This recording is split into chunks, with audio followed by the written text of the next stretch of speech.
السلام علیکم ورحمۃ اللہ۔ آپ کی کچھ میسیجز آئے ہیں اور کالز بھی مجھے بتایا جا رہا ہے کہ اس وقت بہت سارے کالرز بات کرنا چاہ رہے ہیں۔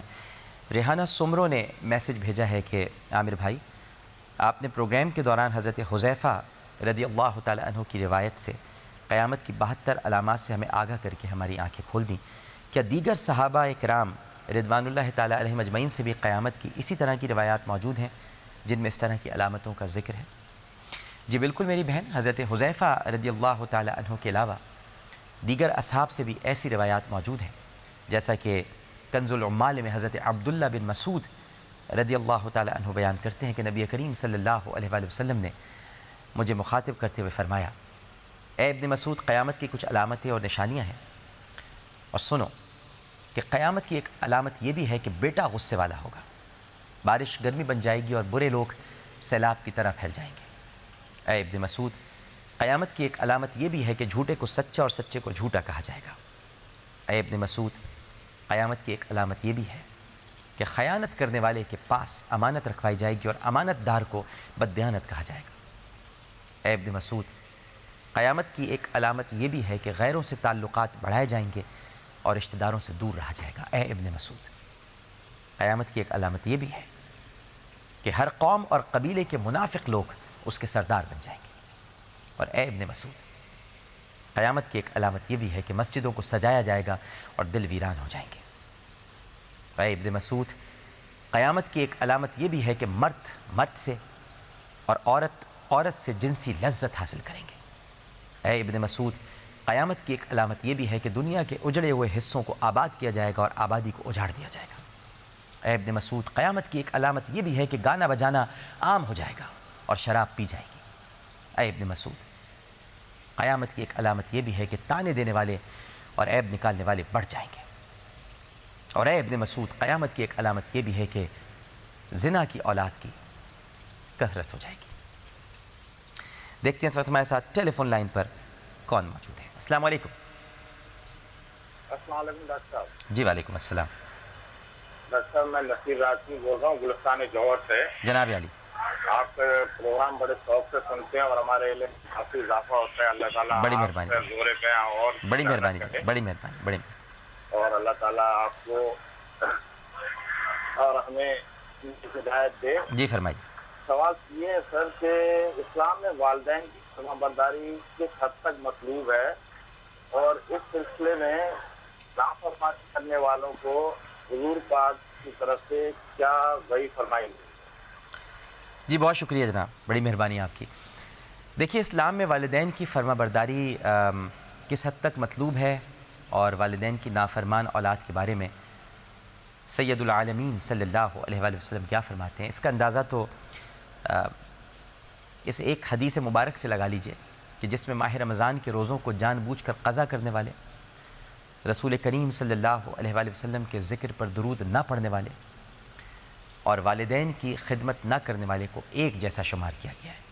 صحیح بخاری میں حضرت جابر رضی اللہ تعالیٰ عنہ بیان کرتے ہیں کہ نبی کریم صلی اللہ علیہ وآلہ وسلم ایک روز مسجد نبوی صلی اللہ علیہ وآلہ وسلم میں ممبر پر تشریف لے گئے۔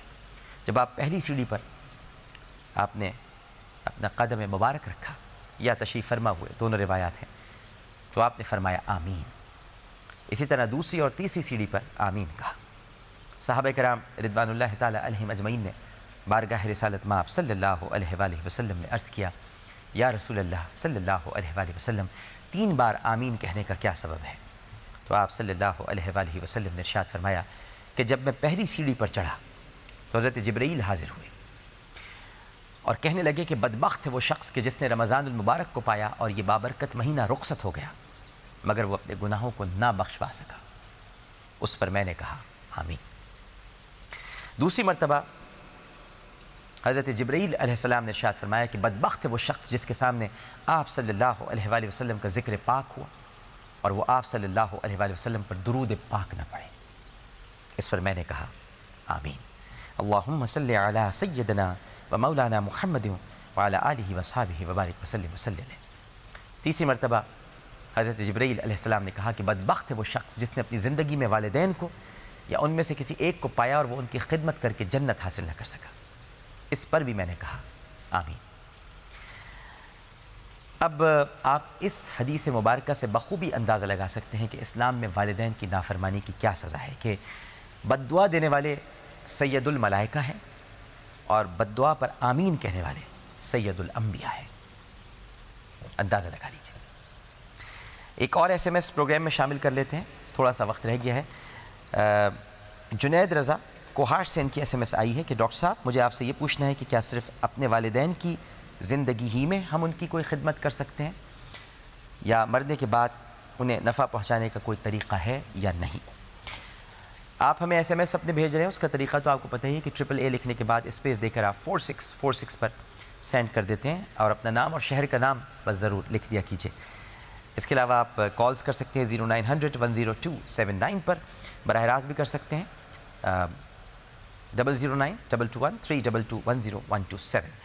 جواب یہ ہے میرے بھیا جنید رضا صاحب، ویسے تو اسلام میں والدین کے بے شمار حقوق بیان ہوئے ہیں، مگر ان میں سے 14 خاص حقوق علماء کرام نے بیان فرمائے ہیں، جن میں 7 حقوق مرنے سے پہلے اور 7 حقوق مرنے کے بعد ہیں۔